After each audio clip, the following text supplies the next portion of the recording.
Hello everyone, আসসালামু আলাইকুম। শাহেদ মম kitchen থেকে আপনাদের জানাচ্ছি স্বাগতম। আজকে আমি রান্না করব টমেটোর চাটনি। আমি ভালো করে টমেটোগুলো ধুয়ে পরিষ্কার করে নিচ্ছি। এখন আমি টমেটোগুলো কুচি কুচি করে কেটে নিব। ঠিক এইভাবে টমেটোগুলো কুচি কুচি করে সবগুলো টমেটো আমি কেটে নিচ্ছি। আমার সবগুলো কাটা শেষ। চুলাতে একটা কড়াই বসে দিয়েছি। কড়াইটা গরম হয়ে গেলে এখন দিয়ে দেবো সয়াবিন তেল। ফোড়নে দিয়েছি কয়েকটা জিরা গোটা আর শুকনো মরিচ এরকম করে কুচি কুচি করে নিয়েছি। মরিচটা ভাজা হয়ে গেলে এখন দিয়ে দেবো রসুন কুচি, পেঁয়াজ কুচি,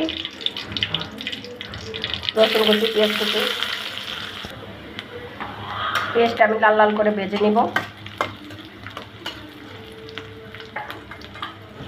পেঁয়াজটা লাল লাল করে ভাজা হয়ে গেলে এখন দিয়ে দেবো হলুদের গুঁড়া, মরিচের গুঁড়া, ধনিয়ার গুঁড়া, স্বাদ মতন লবণ। ভালো করে মিশিয়ে নিব। দিয়ে দেবো সামান্য একটু পানি। মশলাটা আমি ভালো করে কষিয়ে নিব। মশলাটা ভালো করে কষানো হয়ে গেছে। এখন দিয়ে দেবো টমেটোগুলো। ভালো করে মশলার সাথে মিশিয়ে নিচ্ছি। ভালো করে মশলার সাথে মিশিয়ে নিয়েছি। এখানে আগে থেকে তেঁতুল আমি ভিজিয়ে রেখেছি। তেঁতুলগুলো ভালো করে কষলে নিব। তেঁতুলগুলো ভালো করে কষলে বিচিগুলো পরিষ্কার করে নিয়েছি। এখন দিয়ে দিব আমি আগে থেকে ভিজিয়ে রাখা তেঁতুল কষলে নিয়েছি। নাড়িয়ে নিচ্ছি।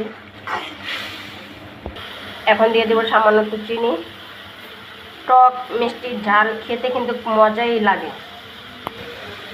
দেখুন আমার চাটনিটার কালারটা কত সুন্দর হয়ে এসেছে, আপনাদের দেখাচ্ছি কত সুন্দর হয়েছে। আমার চাটনিটা হয়ে গেছে। এখন আমি নামিয়ে নিচ্ছি। দেখুন আমার টমেটোর চাটনিটা হয়ে গেছে।